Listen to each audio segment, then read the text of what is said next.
Bienvenue sur Crypto Économie Politique. Ça fait un bon bout de temps qu'on ne s'est pas retrouvés. Alors, si vous êtes sur Crypto LinkedIn et que vous suivez des Africains, vous avez dû remarquer quelqu'un du Togo qui s'appelle Alexandro Kolani, un vrai éducateur dans le domaine de la crypto. Il parle de Bitcoin, il parle de l'inflation, il parle de la DeFi, il parle de NFT. Bref, il parle de beaucoup de domaines de la crypto. Et nous avons trouvé ça vraiment intéressant. Nous avons voulu savoir un peu plus sur cette personne. Nous avons contacté Alexandre Poulani qui nous a accordé une interview. Et aujourd'hui, nous allons vous livrer cette interview très exclusive, très intéressante. C'est la première fois qu'on recevait quelqu'un du Togo. Donc, il nous a parlé du Togo, il nous a parlé de l'Afrique, de ce qu'il pense de la crypto, de la blockchain. Très intéressant. Sans plus tarder, je vous laisse suivre l'interview qu'on a eue avec Alexandro Poulani.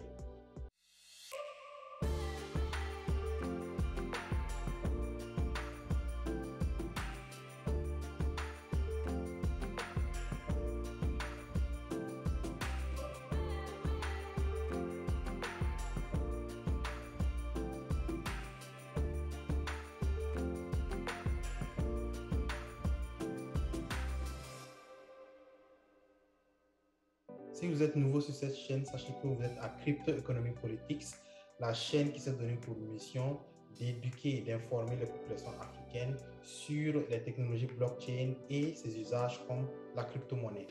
Nous avons l'ambition d'accélérer l'adoption de la blockchain et de la crypto en Afrique.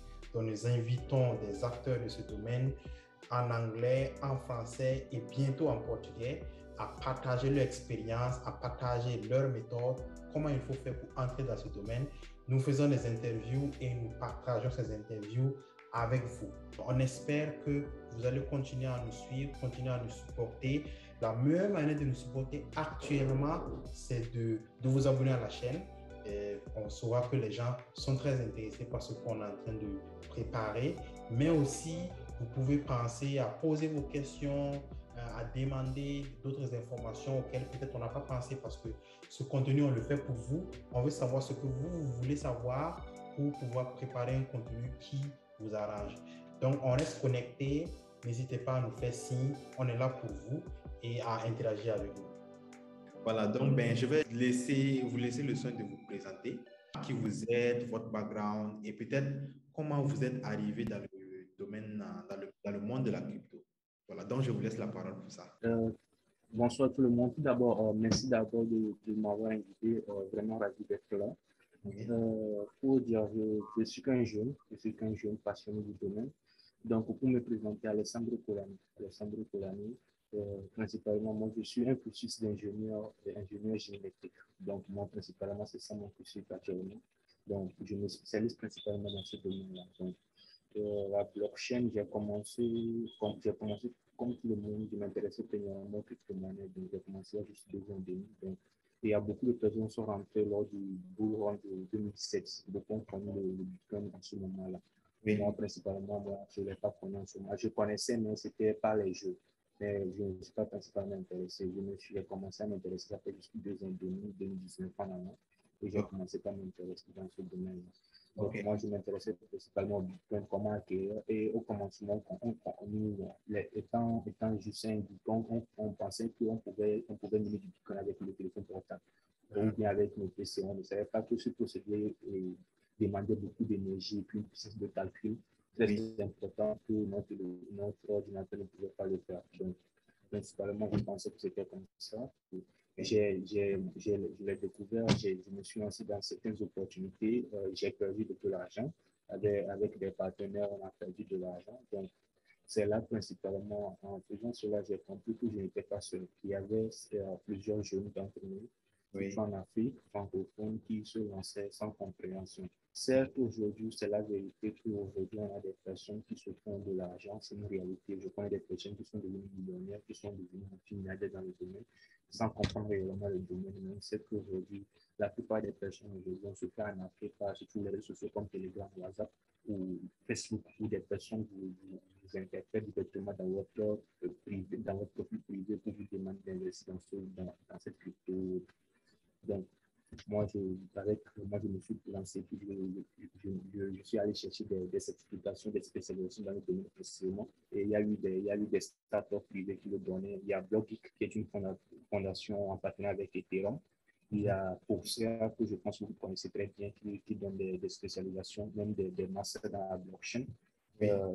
Il y en a plein. Il y en a plein. J'ai eu différentes certifications, plein de spécialisations. Aujourd'hui, je n'ai pas pu tout lister même sur LinkedIn. Donc, je me suis lancé aujourd'hui principalement. Je m'intéresse plus aujourd'hui sur la blockchain dans l'énergie, aujourd'hui principalement. Donc, je veux principalement voir quel sera l'impact pour régler le problème principal, c'est le déficit énergétique du Togo et de l'Afrique principalement. Aujourd'hui, je veux régler aussi ce problème par rapport dans mon pays principalement, le Togo aussi. Donc, par rapport à mon parcours professionnel principalement, actuellement, je suis aussi sur un projet Vitalik Group, qui est une startup avec des partenaires qui va dans le domaine du génétique. Et je suis avec ma propre startup que j'ai lancée début 2021 avec mes amis début 2021 qui fonctionnent dans la blockchain. Et je suis avec World Crypto, un journal. Et je suis aussi avec eux, j'ai co-édité le livre qui sort le livre sur la blockchain, quand est-ce qu'elle explique la blockchain. Donc, je suis avec eux, j'ai participé à l'écriture de ce livre. Et je suis avec le PITF, Pan African Tech Foundation. Donc, aujourd'hui, je suis avec plusieurs personnes aussi. Il y a plein de projets actuellement qui certes, ne sont pas encore sur la table. Donc, on essaie d'avancer dans ce domaine-là. Je vais dire en bref, c'est ça mon parcours. C'est ce que moi j'ai compris. Un parcours qui débute, mais déjà très occupé. Vous êtes vraiment à fond dans le domaine. Est-ce qu'on peut dire que c'est votre domaine principal? C'est ça qui vous permet de vous nourrir, si on peut le dire ainsi. Est-ce qu'on peut dire ça? Ok. Oui, principalement, pour les interventions qui vont m'écouter, je vais être clair avec eux. Oui. Je ne suis pas un milliardaire ou un multimillionnaire pour donner des conseils à des personnes pour dire que faut que je sois clair avec les gens. Donc, il ne faut pas que les gens pensent que j'ai un portefeuille en actif numérique, mais cela ne veut pas dire que mon portefeuille est rempli de noms. D'ici dans 5-10 ans, peut-être ça se pourrait que je le devienne. Mais aujourd'hui, j'ai un portefeuille là-dessus, mais ça me rapporte. Aujourd'hui, étant un entrepreneur, principalement, chaque fin du mois, avec ça, ça me rapporte quelque chose, ça me rapporte bien, ça me permet de subvenir à mes besoins.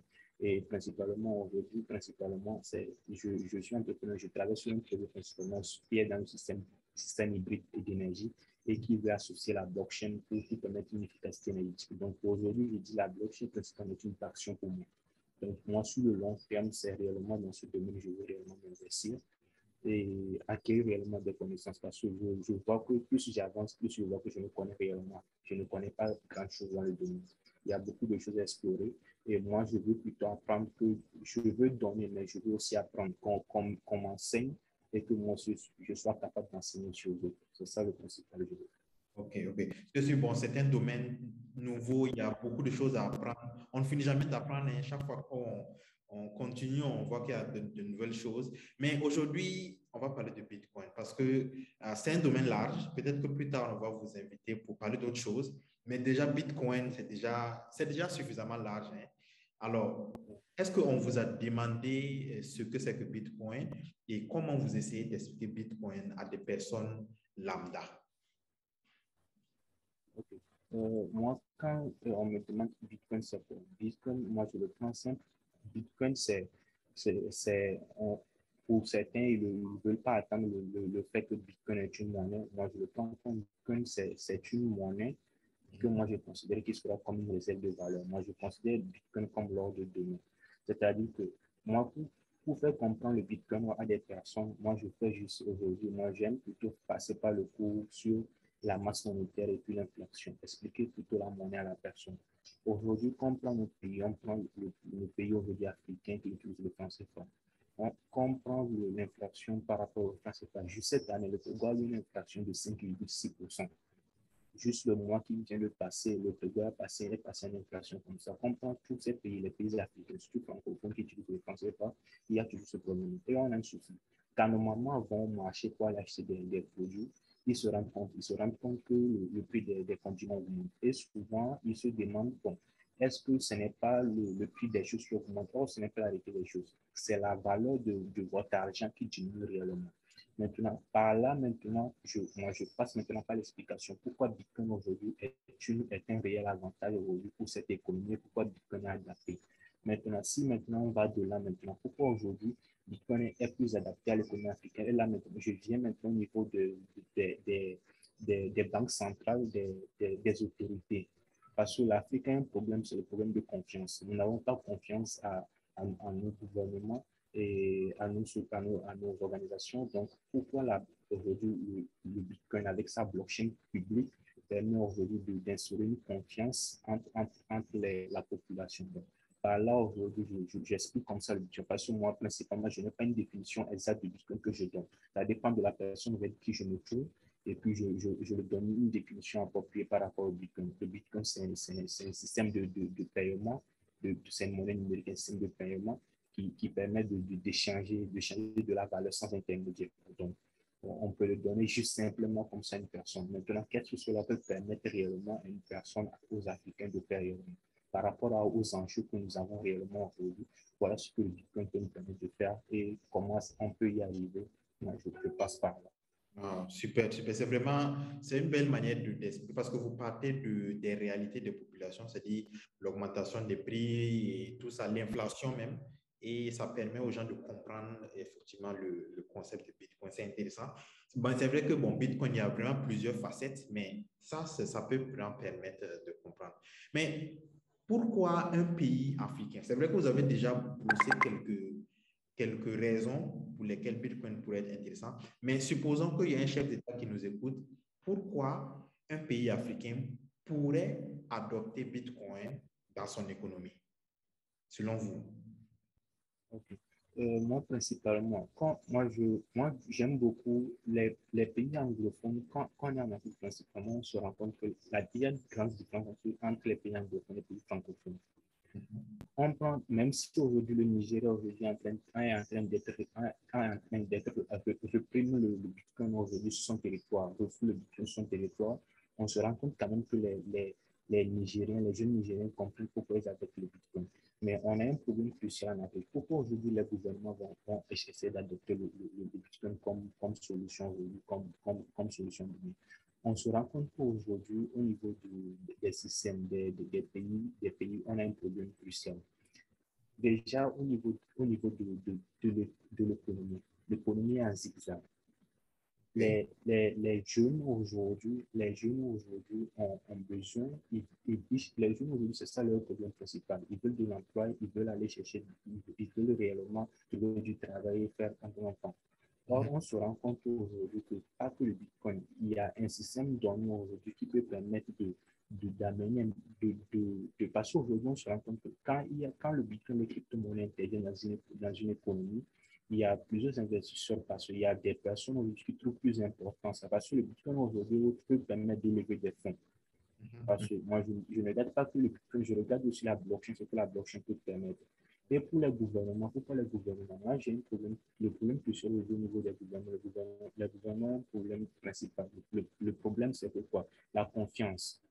Entre eux-mêmes, il y a un problème de confiance. Et les aides, chaque fois on annonce, chaque fois à la télé, sur les médias, que nous avons reçu une telle aide pour pouvoir subvenir à tel besoin, pour pouvoir subvenir chaque fois les aides. Mais on se rend compte que chaque fois, ces aides qui viennent en Afrique, ça, je ne sais pas comment les aides sont gérées, mais à la fin, ça ne résout pas totalement le problème. Il y a toujours des problèmes à la fin, il y a toujours tant de temps et on se demande comment on va régler cela, comment on va régler cela. Si aujourd'hui, avec la blockchain, avec le Bitcoin par exemple, avec sa solution qui permet aujourd'hui de faire des transactions P2P, aujourd'hui pour les commerçants déjà, même, principalement, quand je prends le Togo par exemple, aujourd'hui au Togo, il y a des fintechs aujourd'hui qui proposent des solutions de paiement mobile. Mais le problème aujourd'hui, c'est les solutions de paiement mobile ne permettent pas de faire des échanges internationaux. C'est-à-dire, quand on a le flux, par exemple, est-ce que le flux aujourd'hui peut permettre d'envoyer jusqu'en France, par exemple? C'est ça le problème. Et maintenant, il y a des solutions de paiement aujourd'hui que des jeunes ont développées qui permettent cela. Mais le problème, c'est que ce n'est pas encore développé. Les gens ont peur. Les gens ont peur de ces solutions de paiement-là. Et pourquoi aujourd'hui ne pas expliquer aux commerçants qu'il y a un système donné qui propose moins de taux de transactions plus rapide et plus adapté aujourd'hui. Un système aujourd'hui, si on l'intègre dans nos systèmes, dans nos économies, même si aujourd'hui, par exemple, je donne un exemple, si aujourd'hui, par exemple, on met, par exemple, 1% de nos bénéfices de tout l'État dans le Bitcoin, sur 5 ans, le revenu, on pourra prendre pour l'investir dans quelque chose de concret pour l'avenir de l'État. Il y a la blockchain et le Bitcoin aujourd'hui ont de bons avantages pour l'économie africaine. Mais moi, je ne suis pas de la façon comme pour les autres. Moi, je préfère aujourd'hui que l'adoption se passe pas à pas et que les Africains aient des notions d'abord, réellement des notions avant de se lancer. Parce qu'aujourd'hui, je vois que tout le monde, beaucoup de personnes se lancent et puis l'adoption actuelle, moi, je vois, je ne sais pas, peut-être moi j'ai tort. Je ne suis pas expert. Peut-être moi, c'est moi qui ai tort, ça ira, ça va bien se passer pour l'Afrique, mais aujourd'hui, je vois que sur le long terme, peut-être on aura des problèmes avec l'adoption actuelle des crypto-monnaies, principalement en Afrique. Parce qu'on se rend compte que quand il y aura à la moindre chose, les médias sociaux vont tomber sur nous, tomberont sur les crypto-monnaies, vont les cibler, parce que c'est ce qui va se passer. Il y a eu ça au Togo, dans des histoires de trading, c'est comme ça que ça va se passer. Quand il y aura des petits arnaques de crypto-monnaies, on va juste cibler les crypto-monnaies. On va dire en même temps que les crypto-monnaies font ça, font ça, font ça. Et ça va permettre encore à la population d'être très méfiante, de ne même pas aller chercher des notions, de ne même pas attendre. Ils ne veulent même plus attendre parler de cela. Moi, je préconise qu'on n'y aille pas à faire qu'on donne la notion à la population. Ok, donc ce que vous proposez, c'est d'aller petit à petit éduquer les populations avant que peut-être les États adoptent. C'est ce que vous proposez? Oui, oui. Parce que les États veulent, les États veulent adopter. Maintenant, quand l'État veut adopter, c'est pour une population. Quand vous le faites, quand un État veut adopter quelque chose, c'est pour la population que vous le faites. Maintenant, moi, je préconise que c'est bon pour la population. Quand vous voulez faire quelque chose pour une population, il faut savoir comment les montrer pourquoi c'est bon pour eux.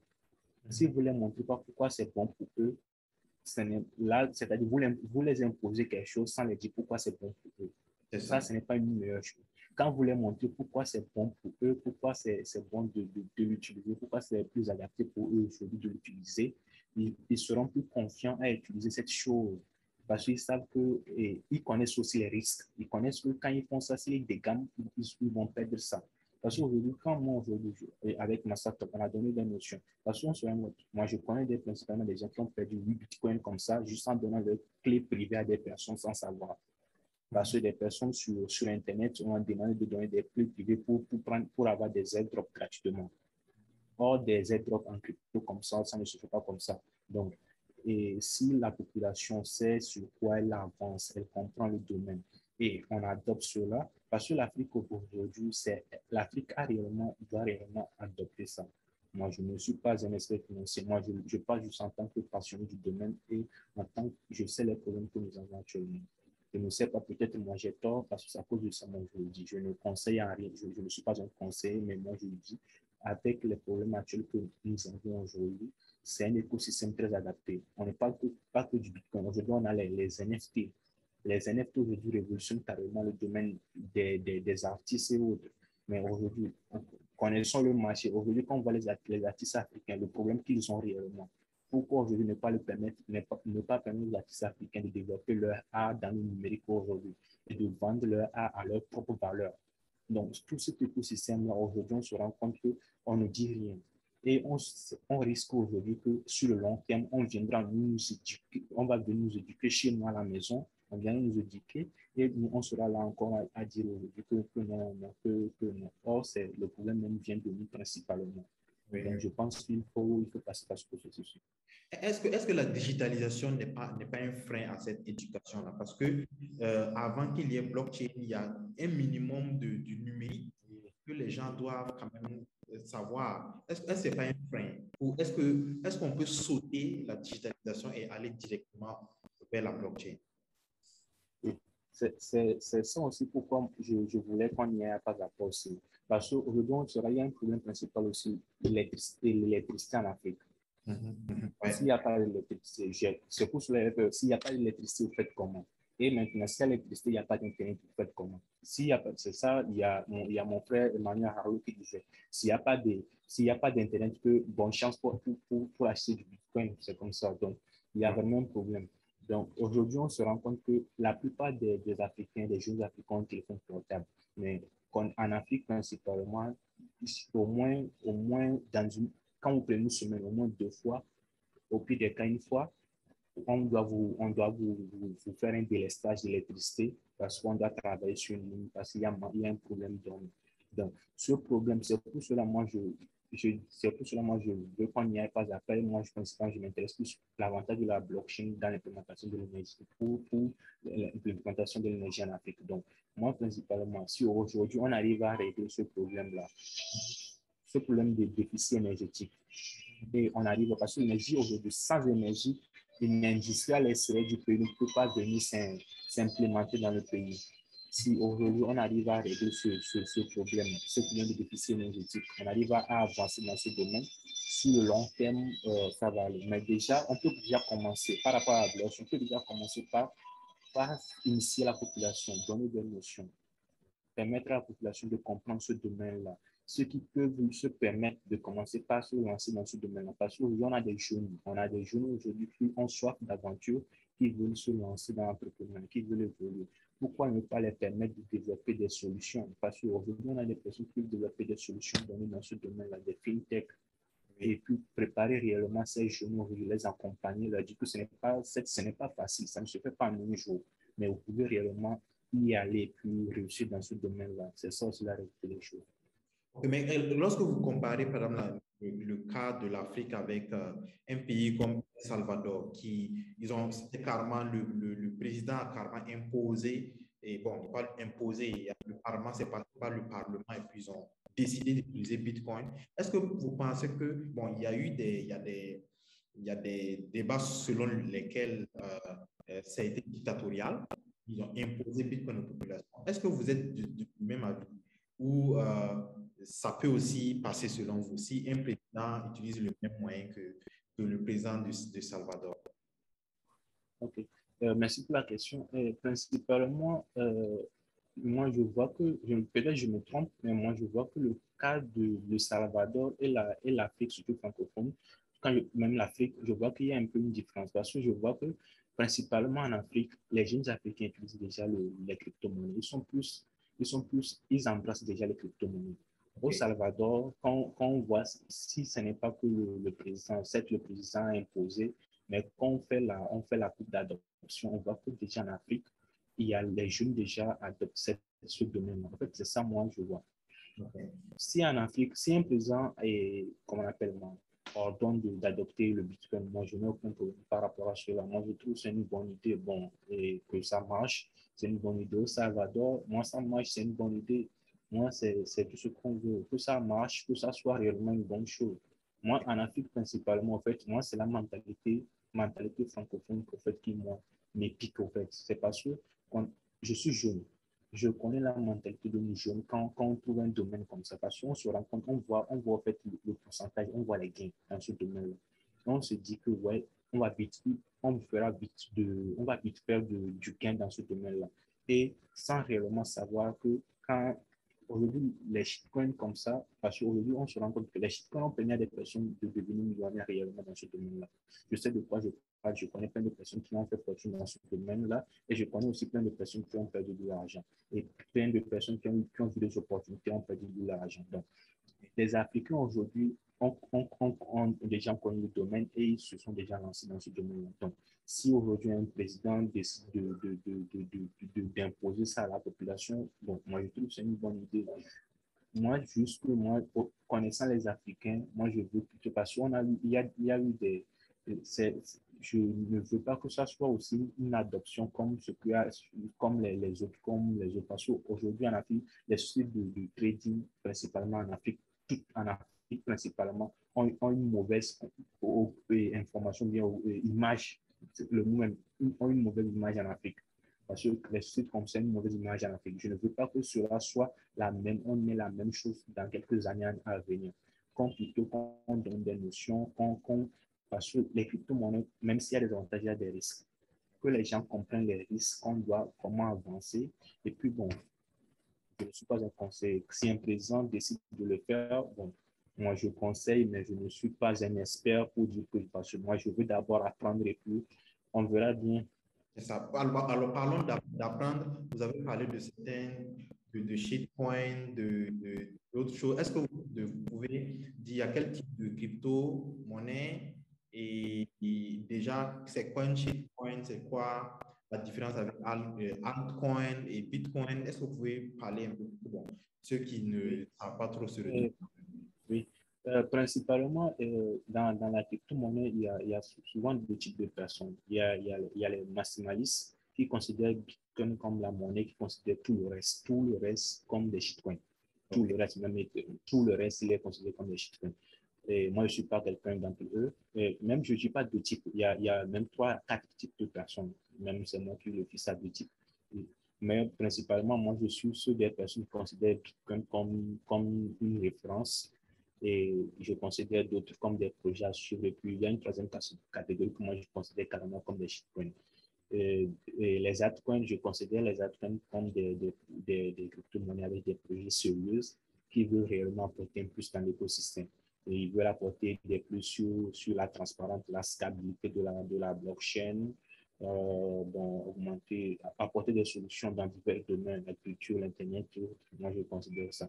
Les shitcoins, un shitcoin, moi, c'est un projet que quand tu prends le projet, on crée des pièces à des millions de milliards Mhm. et le projet, même quand tu vois, quand toi-même tu vois ça, tu sais directement que le projet là, c'est un shitcoin d'ailleurs. Et c'est là avec plusieurs chiffres, plusieurs zéros. Les développeurs, vous ne connaissez pas les développeurs, vous ne connaissez pas qui sont derrière les projets. Il n'y a rien. Quand vous avez su qu'on a quelque part, vous allez connaître rien. Vous allez lire le white paper. Quand vous prenez le white paper, vous voyez que derrière le white paper, il y a rien. On propose juste des bizarreries. Et bon, il y a différentes choses à suivre parce que pour l'analyse d'un projet, il y a différentes choses à suivre principalement.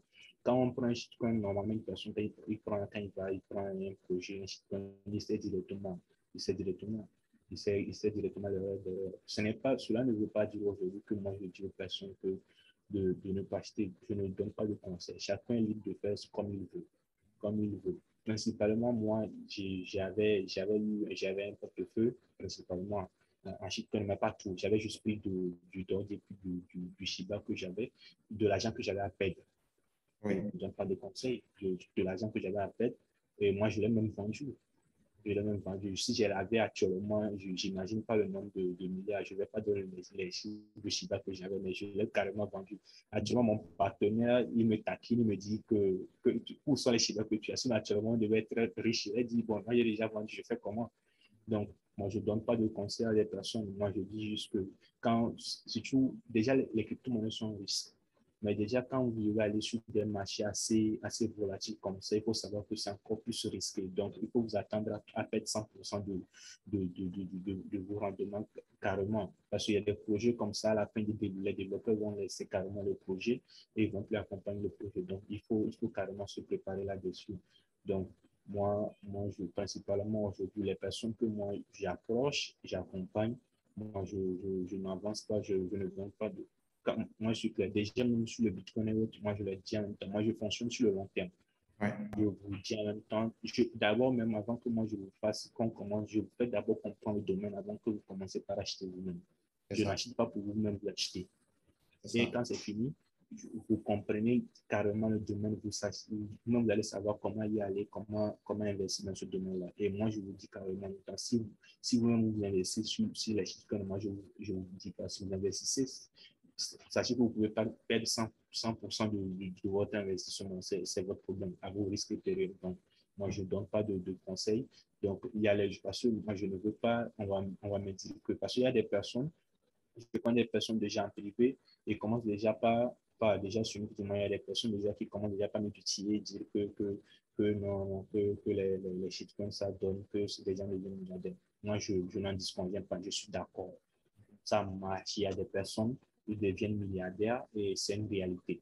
C'est une réalité. Donc, à chacun de faire comment il veut, comment d'avancer dans ce domaine et puis d'analyser ses projets comme il veut. Ça dépend au fait, ça dépend de votre condition. Si vous êtes rentré sur le marché juste pour faire du gain, faire votre fois 10 et fois 20 et puis sortir du marché, ou vous êtes venu pour faire créer votre patrimoine sur un long terme, ça dépend de comment vous êtes venu. Chacun fait comme il veut. Mais le principal d'abord est d'avoir des notions, c'est tout. C'est ça, c'est ça. Et mais déjà, à côté de toutes ces crypto-monnaies-là, il y a aussi les fausses crypto-monnaies. C'est-à-dire, il y a des crypto-monnaies qui ne sont pas réellement des crypto-monnaies. Est-ce que vous en avez rencontré certaines en Afrique et comment savoir que ça, c'est une fausse crypto-monnaie? Oui, principalement, il y a des projets comme ça. Il y a des projets peut-être de crypto-monnaies associés à des systèmes de MLM. Certes, parce que ce n'est pas vraiment les projets là, ce n'est pas, on va dire, ce n'est pas dans la communauté des actifs numériques, ce n'est pas des choses comme ça très faciles à faire. Même si votre projet de MLM est très sérieux, associer un projet de crypto-monnaie derrière, ce ne sont pas des choses qui sont réellement faites dans les systèmes de. C'est-à-dire le MLM associé à la finance, ce n'est pas généralement des choses qui se font dans le domaine ici. Parce que quand on associe souvent le MLM à la finance, on associe littéralement à des systèmes d'arnaque. C'est comme ça. Donc, moi, principalement, aujourd'hui, je ne veux pas cibler des structures données ou bien des personnes données. Moi, je ne sais pas. Et principalement, quand une personne voit directement et un projet donné avec des figures de cas comme ça, où on associe des figures de cas comme ça, ou déjà même, en fait, quand on voit un projet même, déjà, il faut voir les fondateurs et l'équipe derrière. Est-ce qu'ils ont un background donné? Ces personnes, ce sont des personnes qui se sont levées il y a juste quelques jours et puis mettre en place une solution donnée, il faut commencer déjà par réfléchir. Soit si vous êtes venu faire du gain, ça vous regarde, mais si vous n'êtes pas venu faire du gain, vous êtes sur le long terme, déjà, il faut commencer par réfléchir. Vous réfléchissez déjà.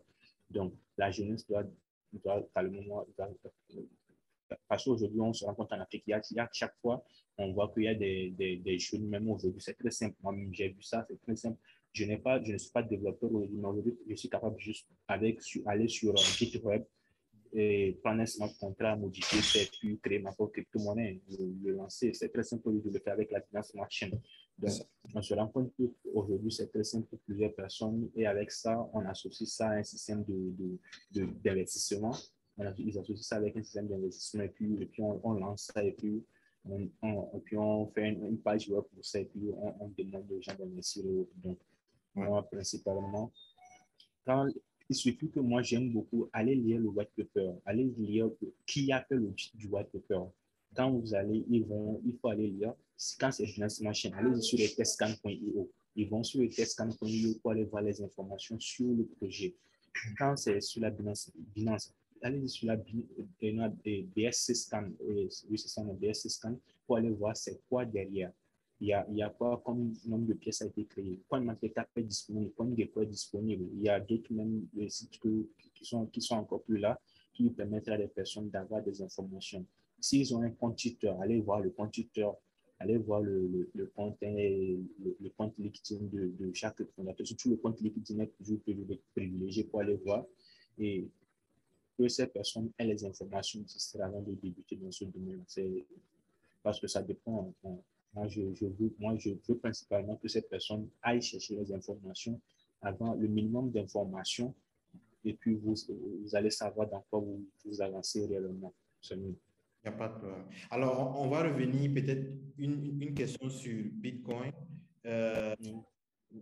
Votre pronostic sur le pays africain que vous pensez pourrait être le premier à adopter Bitcoin comme El Salvador? Principalement ça, je n'ai pas de boule de cristal pour ça. Mais tout récemment, j'avais vu une vidéo de Gloire, et j'oublie un peu le nom, Gloire, Emmanuel Haroua a fait un peu ce matin là-dessus. J'oublie un peu, c'est le Zimbabwe, ou bien c'est un pays africain j'oublie un peu le nom, qui a eu à faire, ou une des députés, où je pense, à faire une vidéo là-dessus. Je ne sais pas s'ils vont le faire. Mais principalement en Afrique, je ne sais pas, parce que les Africains, les pays africains, l'Africain, ils zigzagent. Tantôt c'est ça, tantôt c'est ça, tantôt c'est ça, tantôt c'est ça. Moi, principalement, je ne sais pas. Ok. Principalement, moi, je ne sais pas. Mais quand même, premier pays africain qui va prendre cette décision sera vraiment un Japon. Ça sera vraiment, je vais Ça quand serait même un aller chapeau. faire un tour quand même dans le pays pour aller voir quand même. Mais Ça sera au vraiment. moins, même si ce n'est pas le pays, quelle est la zone qui pourrait être? Ça pourrait être plus un pays ouest-africain ou bien au sud ou au moins la zone, selon vos observations. Bon, moi, je pense que ça doit être dans la zone de l'Afrique de l'Ouest. Donc, oui, peut-être dans la zone de l'Afrique de l'Ouest.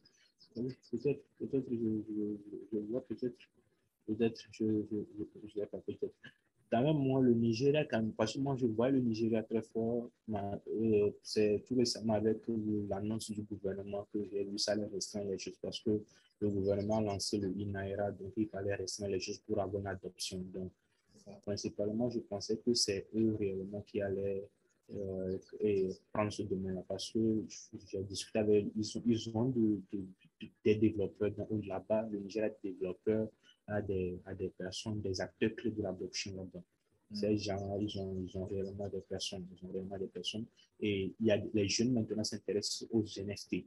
Tout récemment, j'ai connu, même il y a une jeune là-bas, dans ses congés, elle a vendu 16 à des millions de dollars. Donc, aujourd'hui, on a juste des jeunes filles qui s'intéressent carrément à ce domaine de la blockchain. Donc, je trouve que principalement le Nigeria, bon, si les jeunes aujourd'hui décident, le Nigeria, je les vois bien aller loin principalement dans ce domaine. Je ne connais pas leur vitesse d'adoption, mais je les vois bien aller loin dans ce domaine. Et le Togo, votre pays, vous pensez que ça va venir bientôt, ça va prendre beaucoup de temps? Quelle est votre vue sur le Togo? Parce que j'ai vu un rapport selon lequel le Togo veut être un hub des finances en Afrique de l'Ouest. Est-ce que c'est possible avec la crypto?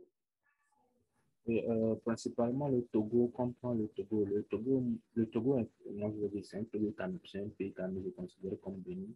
Même si aujourd'hui on a des difficultés, c'est un pays quand même où le gouvernement n'a pas eu à faire d'interdiction par rapport à ce domaine. Même depuis 2017, je pense, le gouvernement précédemment avait lancé des fonds pour subventionner des startups dans le domaine de la blockchain qui vont des solutions dans la blockchain principalement. Et le Togo, je pense que le Togo veut réellement devenir dans ce domaine-là. Mais ça peine, parce que ça peine, il y a pas d'accompagnement pour les jeunes qui se lancent. Il n'y a pas d'accompagnement pour les jeunes qui se lancent. Je ne sais pas, peut-être ce n'est pas il n'y a pas du survie de la part de nous les jeunes. Peut-être, je ne sais pas, c'est ça. Mais je sais peut-être que les jeunes, quand même, le Togo quand même peut le faire. Le Togo peut le faire. Mais peut-être, je dis que peut-être c'est nous les jeunes, on ne s'y met pas avec du sérieux. Mais quand même, le pays, quand même, veut réellement. Euh, le numérique, principalement, le Togo veut carrément se lancer dans le numérique et développer les choses. Il veut carrément le faire. Mais je ne sais pas. Là où ça bloque, principalement, je ne sais pas. OK. Même les jeunes n'ont qu'à faire leur part. C'est à nous les jeunes de faire notre part. On fait de notre part et en étant strict sur les choses. OK, ça tombe bien. Et une question pour ces jeunes-là. Quel est le conseil que vous pourrez donner à ces Africains qui veulent être aussi blockchain entrepreneur ou bien qui veut se lancer dans la crypto? Voilà, qu'est-ce que vous pouvez les... Vous qui êtes déjà dans ce domaine-là. Bon, moi, c'est de suivre leur passion. Principalement pour les personnes, ils n'ont pas besoin de carrément de sortir leur domaine. Ce qui me cœur aujourd'hui, c'est d'écouter des personnes qui disent à des personnes qu'il faut forcément que la crypto-monnaie va vous permettre de ne pas travailler avec quelqu'un ou bien de laisser votre étude. Moi, je ne considère pas ça. Même si aujourd'hui, c'est vrai qu'aujourd'hui, on a plein de jeunes diplômés qui n'ont pas d'emploi, mais moi, je ne considère pas forcément qu'il faut carrément sortir de son domaine. Aujourd'hui, la blockchain, c'est une technologie, c'est une révolution. Vous pouvez carrément le mettre dans votre domaine. C'est-à-dire que vous avez besoin de sortir. Comme par exemple, moi, je fais un domaine, c'est génie électrique. L'ingénieur génétique, aujourd'hui, je l'implémente dans mon domaine.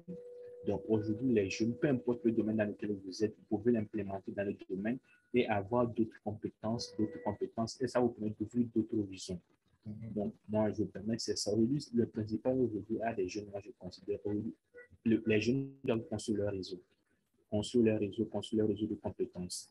Et s'ils arrivent à construire leur réseau de compétences et apprendre, continuer par apprendre, chercher des certifications, chercher des spécialisations, et continue, parce que quand on dit être entrepreneur, souvent on dit c'est un mot, mais à la fin, les entrepreneurs, surtout quand on est entrepreneur en Afrique, ce n'est pas du tout comme ça. Parce qu'on dit entrepreneur, ce n'est pas quelqu'un qui se lève avec des milliards. Il faut travailler, bosser dur, il faut savoir comment avancer dans le domaine. Donc, pour les jeunes qui veulent se lancer, moi, je dis, vous n'avez pas besoin de laisser votre cursus et puis vous lancer dans. Pour les jeunes aujourd'hui qui sont bons dans le développement, dans le mouvement web et autres, la blockchain, on a besoin de développeurs web. Aujourd'hui, l'Afrique, aujourd'hui, principalement avec ma startup, et on essaie depuis lors, on essaie de chercher des développeurs pour réellement lancer la startup, aller en introduction, mais on n'a pas. Aujourd'hui, il y a des jeunes qui peuvent carrément se spécialiser, développeurs. Il y a les langages de programmation, Solidity, Go, aller apprendre ces langages, devenir des experts dans ce domaine. Aujourd'hui, on a besoin des experts blockchain. Aujourd'hui, on a besoin des experts blockchain principalement pour l'Afrique, parce que ce sont les Africains qui connaissent le problème principal de l'Afrique. Aujourd'hui, c'est à nous les Africains de connaître. On a besoin des experts blockchain sur des thématiques données. On peut prendre la blockchain dans le social. Qu'est-ce qu'elle peut apporter? Donc, aujourd'hui, il y a plein de réflexions qu'on peut mettre là-dessus. Et il y a la blockchain avec l'IoT, l'Internet des objets. On associe cette technologie, on associe l'IA. Qu'est-ce que ça peut nous apporter? Donc, aujourd'hui, il y a beaucoup de questions, il y a beaucoup de choses. Donc, aux jeunes de faire de faire avec leur passion, parce que principalement, c'est ça. Moi-même, des fois, je me pose la question, est-ce qu'on va réellement y arriver, mais faites ce qui vous passionne réellement et faites le bien et soyez dur avec vous-même et puis pas trop dur quand même, mais soyez dur avec vous-même et puis faites de votre mieux, faites de votre mieux. Moi je rends toujours grâce à Dieu, puis ça va aller, on va toujours avancer. Je pense que le conseil selon lequel il ne faut pas forcément quitter son domaine pour aller vers la blockchain, on peut simplement associer la blockchain à ce que l'on fait déjà. Ça, c'est très important à noter. Mais en gros, en général, comment on fait pour accélérer l'adoption de la crypto en Afrique? Quelles sont les idées qu'il faut pour vraiment que ça accélère? Principalement, en commençant d'abord, ce que vous faites déjà, c'est déjà une idée. Déjà, ce que vous faites déjà, c'est une félicitation. C'est déjà félicitations à vous. C'est déjà un très beau travail.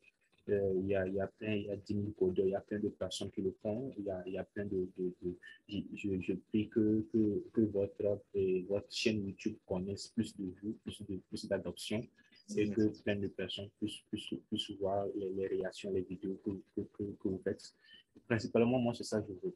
C'est ça, moi, je veux que les jeunes, que les médias sociaux, les médias invitent des personnes comme ça, des personnes qui sont dans le domaine, qu'on débatte avec des jeunes, avec des personnes qui sont dans le domaine.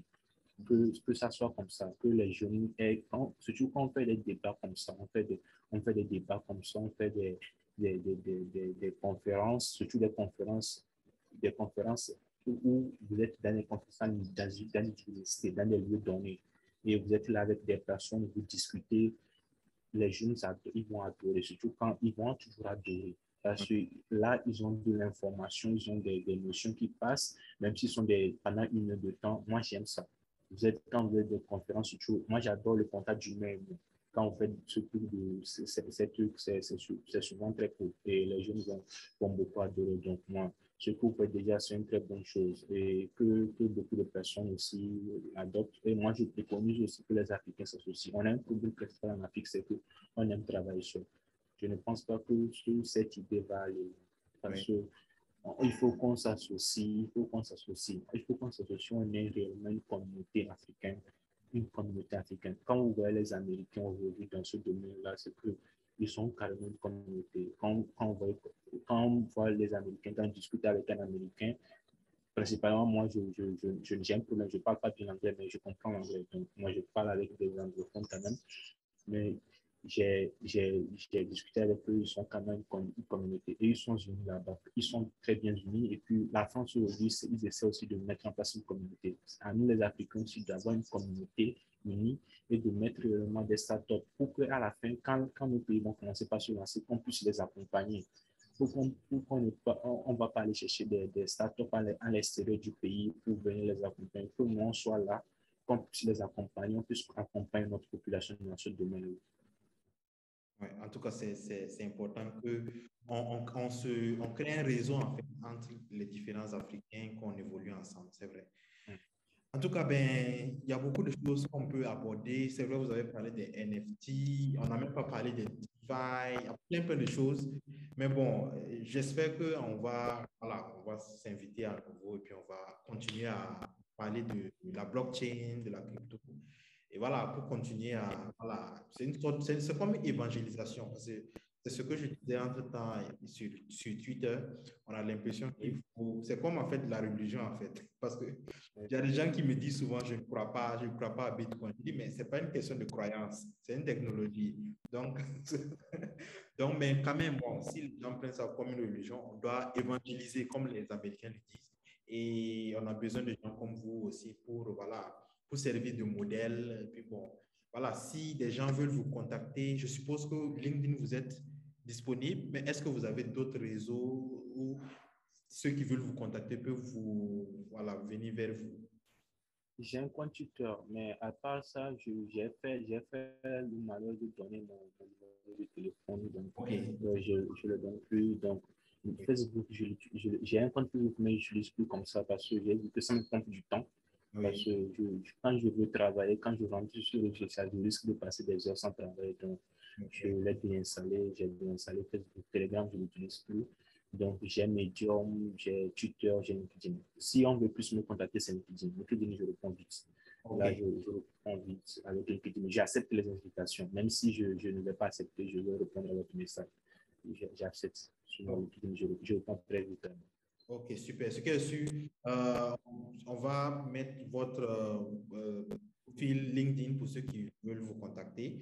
Et peut-être pour finir cette interview, on va vous donner la parole pour le mot de la fin. Peut-être une question que je n'ai pas posée ou bien peut-être une réinvitation un autre jour, voilà, ou bien quelque chose que je n'ai pas dit, que vous voulez dire qui vous tient à cœur. Donc, vous avez la parole pour le mot de la fin.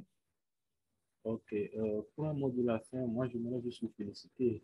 C'est déjà, moi déjà, je suis déjà ravi d'être là, parce que je suis déjà ravi d'être là. Déjà, moi, même autant que moi actuellement, je ne suis plus, je le dis souvent, je ne suis personne. Je suis juste une personne qui continue d'apprendre et j'essaie de donner de ce que j'apprends. Donc, si moi je peux servir à des personnes, je suis déjà honoré par rapport à cela.